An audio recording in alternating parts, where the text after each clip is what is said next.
दूसरा पेशवा बाजीराव प्रथम। उनको क्यों याद रखते हैं? तो लिखेंगे पहला है गुरिल्ला युद्ध। गुरिल्ला युद्ध का विस्तार किया। गुरिल्ला युद्ध, गुरिल्ला छुप करके वार किया जाता है। गुरिल्ला युद्ध का विस्तार किया, और उसका साम्राज्य का पताका, और उसके साम्राज्य का पताका, और उसके साम्राज्य का पताका कृष्णा नदी से अटक तक फहराया। अटक से तक फहराया, कृष्णा नदी से अटक तक फहराया। मैंने दक्षिण से लेकर उत्तर तक किसका पताका फहराया? बाजीराव प्रथम का। इतना शक्तिशाली था। तीसरा, हिंदू पदशाही का सिद्धांत दिया। हिंदू पादशाही का सिद्धांत दिया। हिंदू पादशाही का सिद्धांत दिया। हिंदू पादशाही का सिद्धांत दिया। हिंदू पादशाही का सिद्धांत दिया। ठीक है। दिल्ली पे आक्रमण करने वाला पहला पेशवा था।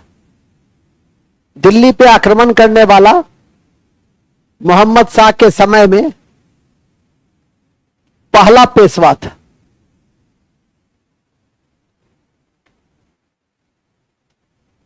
पहला पेशवा था। ठीक है।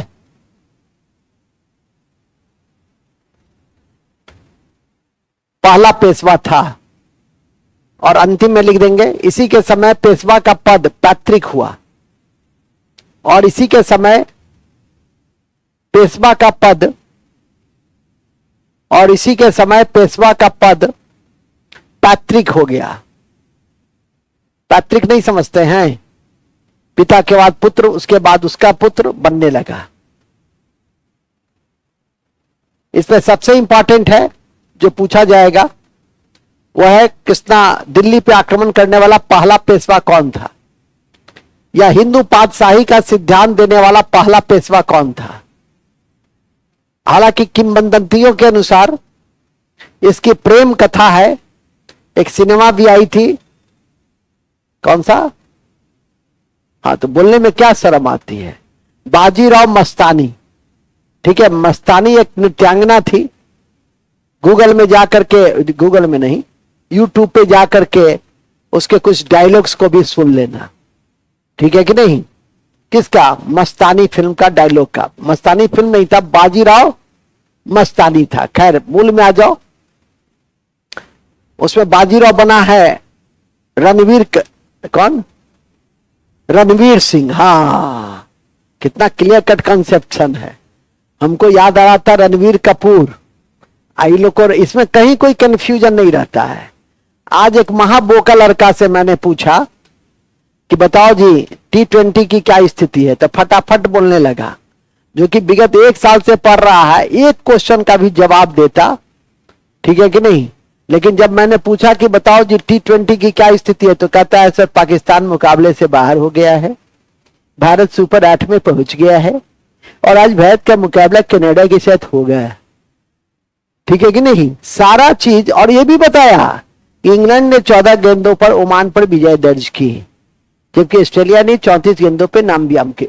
इसका मतलब ये बुर्बक नहीं है, इसका दिमाग कमजोर नहीं है, जो एक घटना का सविस्तार वर्णन कर सकता है। इसका मतलब है कि इंटरेस्ट नहीं रखता है पढ़ाई में। पढ़ाई में इंटरेस्ट रखेगा तो उतना गैर महत्वपूर्ण बातें जो हमको नहीं याद है, हालांकि वो एक बार बोला तो हमको याद हो गया। ठीक है कि नहीं?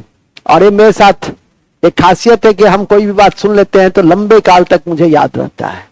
इसलिए मेरे पास कोई बातें बजरंगी मत कहा करो, क्योंकि बुढ़ापा में भी मिलोगे तो कहेंगे कि देखो तारीख तो मुझे याद नहीं आ रहा है, लेकिन 2024 की दोपहर के समय कक्षा चल रही थी और तुमने मुझसे ये बातें कहा था। तो समझ जाओ, तब तक तुम भुला चुके होगे। मूल में आ जाइए। कहां थे हम लोग? हम लोग बड़े अच्छे जगह थे, बाजीराव प्रथम में थे, मस्तानी के साथ इसके, लेकिन लिखाएंगे नहीं, बता दिए, ठीक है, ध्यान रखना। इसके अलावा तीसरा आता है, तो पहला क्या था, बालाजी विश्वनाथ, दूसरा कौन था, और तीसरा था बालाजी बाजीराव। चल सबका पहला अक्षर निकाल लो, लिखो बालाजी बाजीराव, बालाजी बाजीराव, बालाजी बाजीराव। इसने सेना में गैर मराठों को भर्ती किया, पहला। इसने सेना में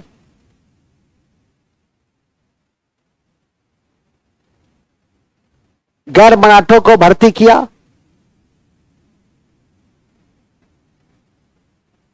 गैर मराठों को भर्ती किया, और संगोला की संधि 1750 के आलोक में, और संगोला की शक्ति, संगोला की शक्ति, यह याद रखना, संगोला की संधि, संगोला की संधि 1750 के आलोक में, संगोला की संधि 1750 के आलोक में पेशवा को सभी अधिकार मिल गए, पेशवा को सभी अधिकार मिल गए,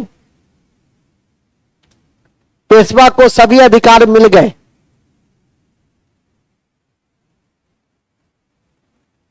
पेशवा को सभी अधिकार मिल गए, ठीक है, और अपनी राजधानी, अपना मुख्यालय पूना ट्रांसफर किया, और पेशवा ने अपना मुख्यालय, पेशवा ने अपना मुख्यालय, पेशवा ने अपना मुख्यालय पूना ट्रांसफर किया, पूना, जिसको भारत का आज सांस्कृतिक राजधानी कहते हैं, कल्चरल कैपिटल कहते हैं, बस। लेकिन ये जो बालाजी बाजीराव थे, ये वर्दी फादर ऑफ वर्दी सन नहीं थे, ये बाजीराव प्रथम की तरह योग्य पिता के योग्य पुत्र नहीं थे। इसीलिए विभिन्न युद्धों में, विशेषकर सबसे इसके समय में, क्योंकि इसका शासन काल था 1740 से 1761 तक, याद करवा दे कि इसी के समय में पानीपत की तीसरी लड़ाई हुई थी, और पानीपत की तीसरी लड़ाई किसके किसके साथ हुई थी, अहमद शाह अब्दाली और मराठा के बीच में, और इस युद्ध में मराठा की पराजय हुई, जो परीक्षा के महत्वपूर्ण बिंदु में तो लिखेंगे। इसी के समय में, इसी के समय में पानीपत की तीसरी युद्ध 1761 में हुई। पानीपत का तीसरा युद्ध 1761 में हुआ। यह युद्ध मराठा बनाम अहमद शाह अब्दाली के बीच हुआ। मराठा मतलब बालाजी बाजीराव, बनाम बालाजी बाजीराव बनाम अहमद शाह अब्दाली, अहमद शाह अब्दाली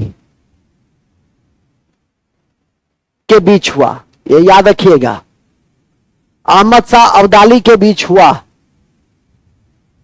अहमद शाह अब्दाली के बीच हुआ। क्या हुआ, क्या हुआ, हाजी, कौन सा युद्ध हुआ, पानीपत की तीसरी युद्ध हुई।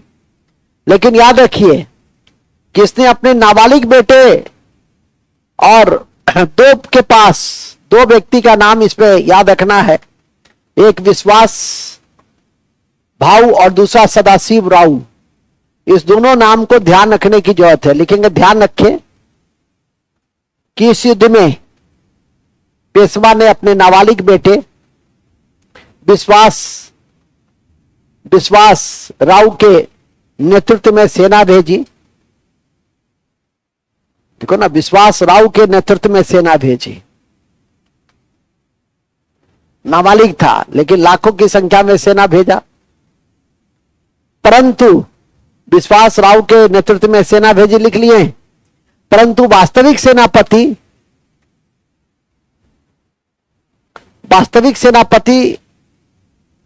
सदाशिव भाऊ थे। सदाशिव भाऊ थे। राव भाऊ के चक्कर में मत पड़ना, एक विश्वास था, दूसरा सदाशिव था। सदाशिव राव नहीं, सदाशिव भाऊ अब विश्वास राव, विश्वास राव सदाशिव भाऊ। वास्तविक सेनापति कौन थे? विश्वास भाऊ, सॉरी सदाशिव भाऊ। राव भाऊ के चक्कर में मैंने पहले ही कहा नहीं पढ़ना है। पहला था जिसके नेतृत्व में सेना भेजी, विश्वास राव, नाबालिग बेटा था, और वास्तविक सेनापति था उसका चचेरा भाई सदाशिव भाऊ। हार गया। अहमद शाह अब्दाली का उद्देश्य था बाद में धन लूटना, क्योंकि नादिर शाह के करनाल युद्ध से बड़ा प्रभावित था। याद होगा कि नादिर शाह ने भारत पे आक्रमण किया था दिल्ली पर, और इस युद्ध को इतिहास में किस नाम से जानते हैं? करनाल का युद्ध बताए थे हम उत्तरवर्ती मुगल बादशाह में, कि जब 1739 में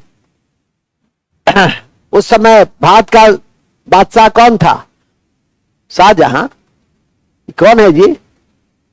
मोहम्मद शाह रंगीला, ठीक है कि नहीं? और करनाल का युद्ध हुआ था दिल्ली पर 1739 में। हर संभव स्थिति में इसलिए न कहते हैं पिछला कॉपी पढ़ के आओ। जो चीज हो गया हम पूछना चाहते भी नहीं, अपना मूड खराब करना नहीं चाहते हैं। नहीं पढ़ोगे तो समझते ही हो, पढ़ोगे तो बड़ी से बड़ी परीक्षा पास कर जाओगे, नहीं पढ़ोगे तो क्या ये एक मास्टर क्या कर लेगा? डेंगाने के थोड़ा सा डांट डपट के अलावा उससे क्या फायदा है? अपने तरफ से जब तक इंट्यूशन नहीं हुआ कि मुझे पढ़ना है, मुझे आगे बढ़ना है, तब तक कोई कुछ नहीं कर सकता। वो तो सीधी सी बात है। एक ही मास्टर सबको पढ़ाता है और उसमें कुछ को सफलता मिलती है, कुछ को नहीं मिलती है। मतलब जिसको नहीं मिली वो ठीक से काम नहीं किया, सीधी सी बात है। ठीक से मेहनत नहीं किया। मास्टर तो वही है नहीं, एक ही सूरज है और सबको रोशनी देती है। तुम खिड़की बंद रखोगे तो बीमार पड़ जाओगे, क्योंकि जो सूरज की ऊर्जा है वो माइक्रो ऑर्गेनिज्म को नष्ट करता है। तो हमेशा खिड़की खोल के रखो। आशा है समझ गए होगे। लिखो आगे, ठीक है। अभी सब जैसे टहल के कभी आ जाती है कभी चली जाती है, तो क्या आशा करेंगे हम? ठीक है कि नहीं? रेगुलर जो रहेगा, ये बच्ची रेगुलर रहती है, ये बच्ची रेगुलर रहती है, तो रेगुलर रहने वाला आगे बढ़ेगा। अब और भी है, तुम भी हो श्वेता, हम देख रहे हैं ऐसे ऐसे दिखा रही सर, हमारे विषय कह दीजिए। गजब हाल है। बहुत लोग रेगुलर है, अब बहुत लोग रेगुलर नहीं रहते हैं, तो उसका तो प्रभाव पड़ता ही है। ठीक है कि नहीं? आप भी रेगुलर रहते, हम समझ, उदास मत हो जाओ। हाँ, तो समझ में आ गई कि नहीं आ गई? कि सदाशिव भाऊ अब विश्वास राव। इसके इसी क्रम में यह मराठा का युद्ध में क्या हुआ? इस पानीपत के तीसरे युद्ध में क्या हुआ? मराठा की हार हो गई। तो लिखेंगे, वो लिख लिए ना, सदाशिव भाऊ, ये सब लिख ले। वास्तविक सेनापति सदाशिव भाऊ थे। अंततः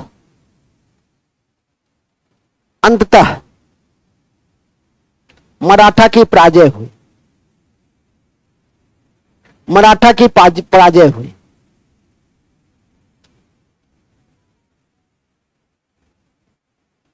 एक व्यापारी ने बालाजी बाजीराव को संदेश भेजा, युद्ध का परिणाम।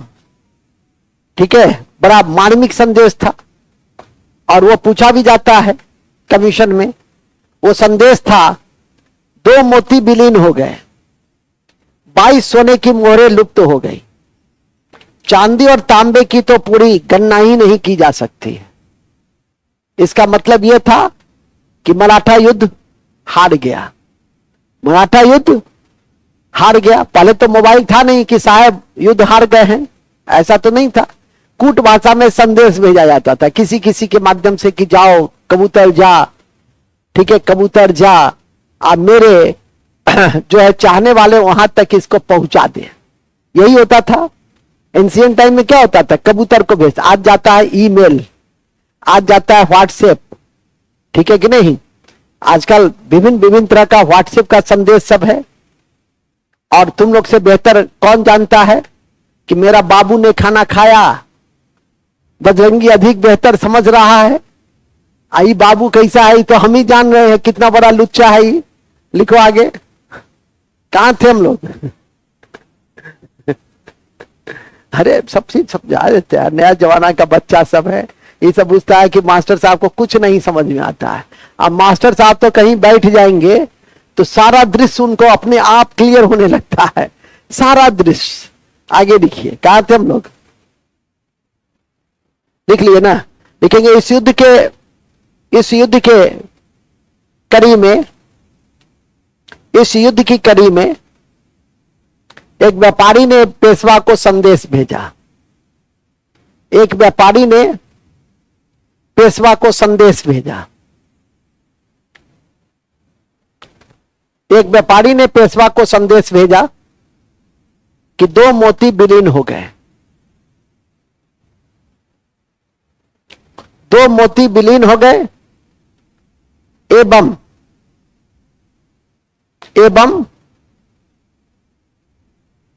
22 मोहर लुप्त हो गए। 22 सोने की मोहर लुप्त हो गई। 22 सोने की मोहर लुप्त हो गई।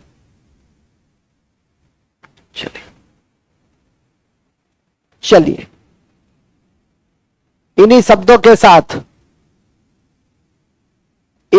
के साथ हमारी मराठा क्या हो गया? समाप्त हो गया। अभी हमने पढ़ा था कि 1818 में, अभी मैंने थोड़ी देर पहले पढ़ा था कि 1818 में सिंध और पंजाब को छोड़कर सारी शक्ति किसके नियंत्रण में आ गई थी। तो अब इस दोनों के विषय में 2-4 बातें हैं ही, और उसको क्यों नहीं हम आगे बढ़ा दे। तो लिखेंगे उसको, ऐसे लिखिए, आप पैराग्राफ चेंज कीजिए। सिंध और पंजाब में ब्रिटिश शासन, टॉपिक छोटा सा टॉपिक है। अभी क्या क्या पढ़े?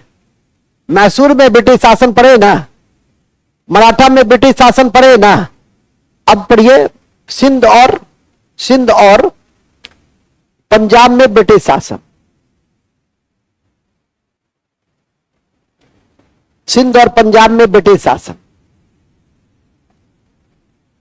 अभी लिखाया भी था मैंने कि 1818 तक संपूर्ण भारतवर्ष ब्रिटिश नियंत्रण में। सिंध और सिंध को 1843 में सामरिक दृष्टि से, सामरिक और व्यापारिक दृष्टि से उसके महत्व के कारण एलनबरो के समय में सिंध को मिला लिया गया। उसके समय में एक सोशल रेगुलेशन पारित हुआ। और सामाजिक अधिनियम क्या था बच्चा? बताओ जी, बजरंगी, सुभाष बताओ। हाँ, एलनबरो के समय में एक सामाजिक अधिनियम पारित हुआ था। क्या नाम था उस सामाजिक अधिनियम का? नारायण,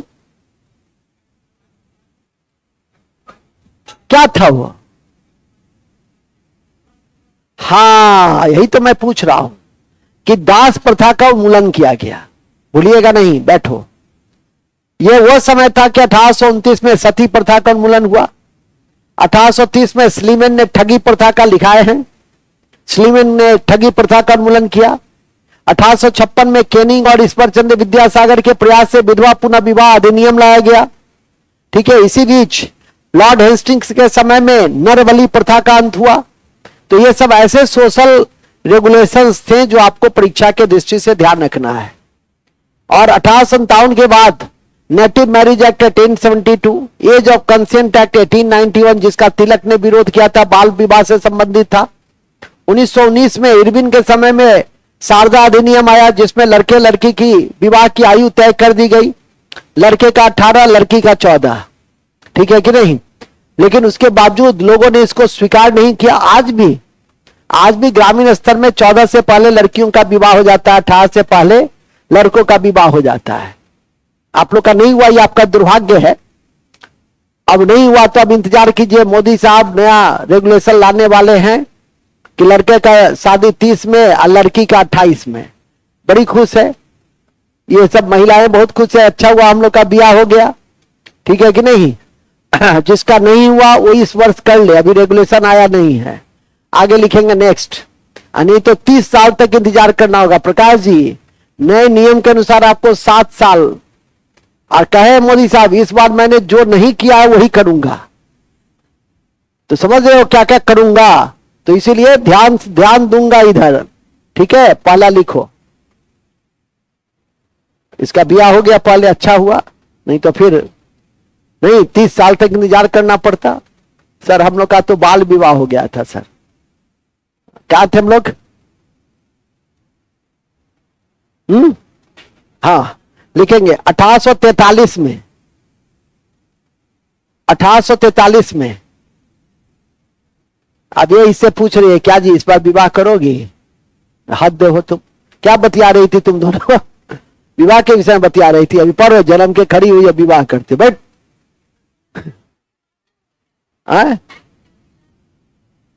ओ माय गॉड, देखो कितना चेंज आ गया सोसाइटी में। वाह, बहुत, मुझे बहुत खुशी हुई, I am proud of you. हम खामखा तुमको डांट रहे थे। आगे लिखो, हाँ क्या लिखे? 1843 में एलन बरो के समय में, एलन बरो के समय में नेपियर के द्वारा, एलन बरो के समय में नेपियर के द्वारा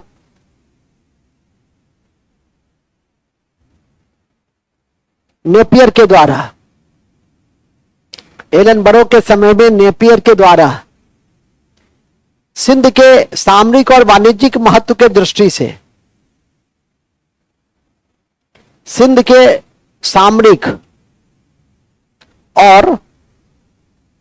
सामरिक और व्यापारिक महत्व के दृष्टि से,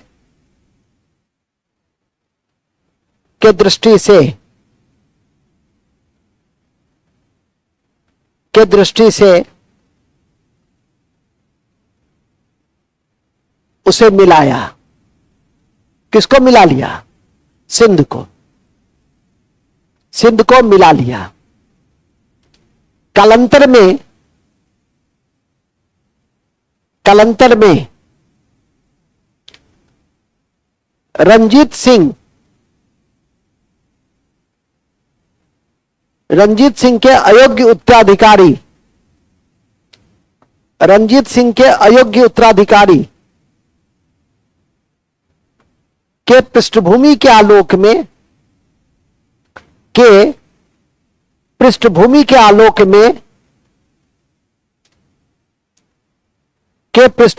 आलोक में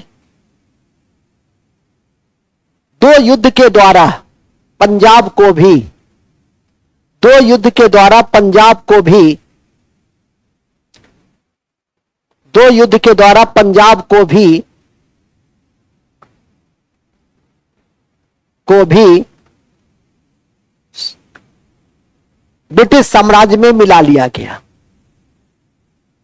ब्रिटिश साम्राज्य में मिला लिया गया। ब्रिटिश साम्राज्य में मिला लिया गया। ठीक है, खत्म। कितना आसान था। और जब मिला लिया गया तो दिलीप सिंह, महाराजा दिलीप सिंह को अंग्रेजों ने 5 लाख का पेंशन देकर कहा कि जाइए अब आराम से आप रहिए, अब आपका साम्राज्य का अंत हो गया, जो नियमित राशि पेंशन में मिलेगी उसी पे ऐश कीजिए, अब आपका राज्य ब्रिटिश राज्य में समाहित कर लिया गया है। यही था हमारी आज की कक्षा जो पिछले दिन से जुड़ी हुई थी। और मैंने कहा था कि जब अगली कक्षा होगी तो मैं ब्रिटिश साम्राज्य का पूर्णतः स्थापना कर दूंगा। आज मैंने पूरा विस्तार कर दिया है, अब नीतियों की व्याख्या होगी अगली कक्षा में। लेकिन ध्यान रखिए, नोट, लास्ट में नोट लिख दो। आंग्ल पंजाब युद्ध पहला, नोट में लिखो, आंग्ल पंजाब युद्ध पहला 1845-46 में हुआ। 1845-46 में हुआ। 1845-46 में हुआ पहला, और लाहौर की संधि हुई, और लाहौर की संधि हुई। कौन सी संधि हुई? हाँ जी, लाहौर की संधि हुई। दूसरा, दूसरा आंग्ल पंजाब युद्ध 1848-49 में हुए, 1848-49 में हुए।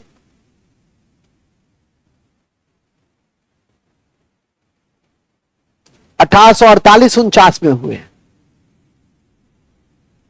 हुए। इसी युद्ध में चिलियावाला का युद्ध हुआ था। इसी युद्ध में चिलियावाला का युद्ध हुआ था। चिलियावाला का युद्ध हुआ था। चिलियावाला का युद्ध हुआ था। चिलियावाला का युद्ध बड़ा इंपॉर्टेंट है। इसी युद्ध के दौरान डलहौजी ने कहा था, उस समय भारत का गवर्नर जनरल डलहौजी थे, और डलहौजी ने क्या कहा था पता है? डलहौजी ने कहा था, भारी खर्चा उठाकर हमने ऐसे विजय को प्राप्त किया जो पराजय के बराबर था।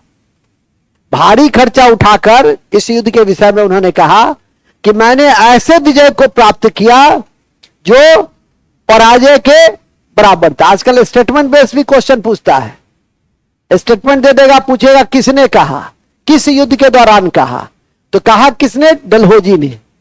किस युद्ध के दौरान? दूसरा आंग्ल पंजाब युद्ध या एंग्लो सिख वार। सिख भी दे सकता है। अब लिखना क्या है? अरे पंजाब में कौन रहेगा? सिख रहेगा। ठीक है कि नहीं? कुछ तो कॉमन सेंस रखो ना, हर चीजें लिखा नहीं जाता है, लेकिन इस स्टेटमेंट को ध्यान रखना है। वहां लिख दो, डलहौजी ने कहा था। डलहौजी ने इसी युद्ध के विषय में कहा था। डलहौजी ने इसी युद्ध के विषय में कहा था। इसी युद्ध के विषय में कहा था कि मैंने भारी खर्चा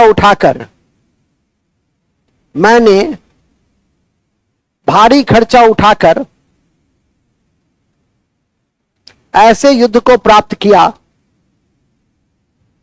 ऐसे युद्ध को प्राप्त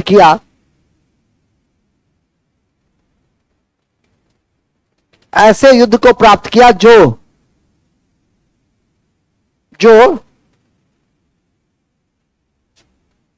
जो पराजय के बराबर था। जो पराजय के बराबर था। जो पराजय के बराबर था। चलिए नोट में लिख देंगे रणजीत सिंह के बारे में, रणजीत सिंह के विषय में 2-3 बातें लिख लो। रणजीत सिंह के विषय में। रणजीत सिंह एक महत्वपूर्ण सिख नेता थे। रणजीत सिंह के विषय में नोट, सुकरचकिया मिसल का रणजीत सिंह, सुकरचकिया मिसल का रणजीत सिंह, सुकर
सुकरचकिया मिसल का था कौन? फिर लिखिए राजधानी, राजधानी लिखिए लाहौर। इसकी राजधानी लाहौर थी और धार्मिक राजधानी अमृतसर। धार्मिक राजधानी अमृतसर। धार्मिक राजधानी कहां थी इसकी? अमृतसर थी। तीसरा, अंग्रेजों के साथ अमृतसर की संधि किया था। अंग्रेजों के साथ अमृतसर की संधि 1809 में किया। अंग्रेजों के साथ अमृतसर की संधि किया 1809 में, जिसमें सतलज की सीमा को आधार बनाया गया। जिसमें सतलज की सीमा को आधार बनाया गया। जिसमें सतलज की सीमा को क्या बनाया गया? आधार बनाया गया। सतलज की सीमा को आधार बनाया गया। नेक्स्ट, कब हुई थी यह संधि? 1809 में। फिर लिखिए 1814 में अफगान शासक शाह सूजा ने 1814 में अफगान शासक शाह सूजा ने इसे कोहिनूर हीरा दिया। कोहिनूर हीरा, आप लोग तो तनिष्क का हीरा जानते हैं सिर्फ, कल्याण सोना। ये कोहिनूर हीरा था जो गोलकुंडा के खान से निकाला जाता था आंध्र प्रदेश में। ज्योग्राफी में पढ़े हैं ना, गोलकुंडा की खान, ठीक है। कोहिनूर हीरा दिया तो क्या दिक्कत है इसमें? किसने दिया, किसको दिया, बस यही तो ध्यान रखना है। फिर लिखिए, इसके मंत्री का नाम, दो मंत्री बड़े चर्चित थे, दीनानाथ और फखरुद्दीन। लिखेंगे इनके मंत्री दीनानाथ और फखरुद्दीन। दीनानाथ और फखरुद्दीन क्रमशः वित्त मंत्री और रक्षा मंत्री थे। वित्त मंत्री और रक्षा मंत्री थे।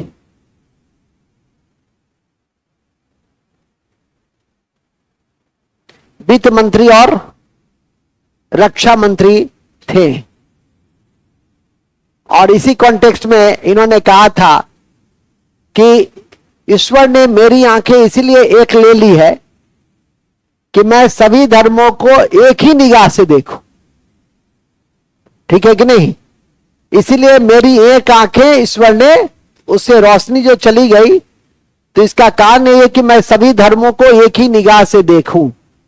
और इसी कारण फखरुद्दीन को उन्होंने रक्षा मंत्री का मंत्रालय दिया, ठीक है कि नहीं, जो काफी महत्वपूर्ण था। और इनकी सेना को प्रशिक्षित दो इटालियन अधिकारी ने किया था, बंतूरा, ध्यान किया, लिखेंगे लास्ट। इनके सेना को प्रशिक्षण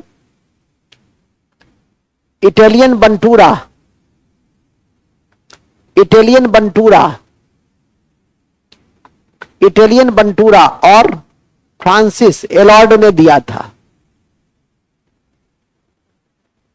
और फ्रांसिस एलॉर्ड ने दिया था।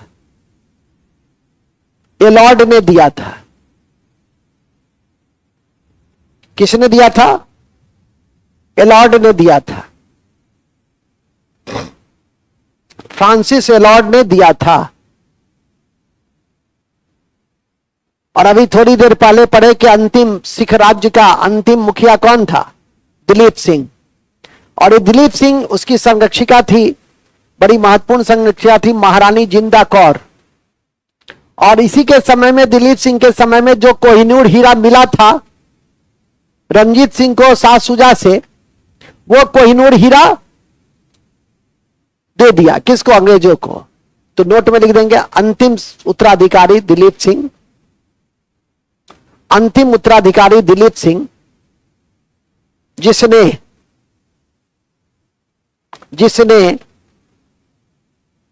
कोहिनूर हीरा अंग्रेजों को दे दिया।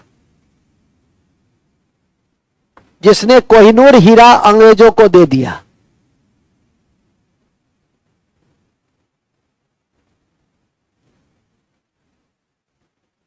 अंग्रेजों को दे दिया। दिलीप सिंह की संरक्षिका महारानी जिंदा थी। दिलीप सिंह की संरक्षिका महारानी जिंदा थी। बस अभी बताई थे कि डलहौजी ने इनको 5 लाख पेंशन देकर कहां विदा कर दिया था, इंग्लैंड, और जहां उनकी मृत्यु हो गई, हालांकि इनकी मृत्यु हुई फ्रांस में, दाह संस्कार हुआ इंग्लैंड में, लेकिन ये सब लिखने की चीज नहीं होती है, समझने की चीज है, मैंने बता दिया। इन्हीं शब्दों के साथ आज हमारा दूसरा अध्याय भी कंप्लीट समाप्त हो गया, और काफी बड़ा अध्याय था, और उस अध्याय का नाम था कि भारत में ब्रिटिश साम्राज्य का विस्तार। अगले दिन विभिन्न नीतियों के द्वारा हम ब्रिटिश साम्राज्य का सुदृढ़ीकरण करेंगे कल। तो ध्यान रखिएगा कि कल ब्रिटिश साम्राज्य का सुदृढ़ीकरण विभिन्न नीतियों के द्वारा होगा, जिसमें आर्थिक नीति है, जिसमें सामाजिक सांस्कृतिक नीति है, जिसमें शिक्षा की नीति है, जिसमें प्रशासनिक नीति है, जिसमें न्यायिक नीति है। और कल हम उस नीति की कक्षा को समाप्त करेंगे। इसलिए ध्यान रखिएगा, समस्त नीति को एक ही कक्षा में 2-2.5-3 घंटा जब तक समाप्त नहीं होगा आपको छोड़ेंगे नहीं। फिर नीतियों की प्रतिक्रिया होगी, किसान और मजदूर की प्रतिक्रिया, फिर महाप्रतिक्रिया 1857 का विद्रोह। तो हम लोग स्वतंत्रता संग्राम में बहुत जल्द प्रवेश करेंगे, लेकिन पहले उसका बेस को बना लें। तब तक के लिए टेक रेस्ट, 5 मिनट का ब्रेक है, उसके बाद हम बायोलॉजी की कक्षा में आपके समक्ष आपके भोजन को पचाने वाला सिस्टम, पाचन तंत्र को लेकर आ रहे हैं। तब तक के लिए take rest. Thank you very much.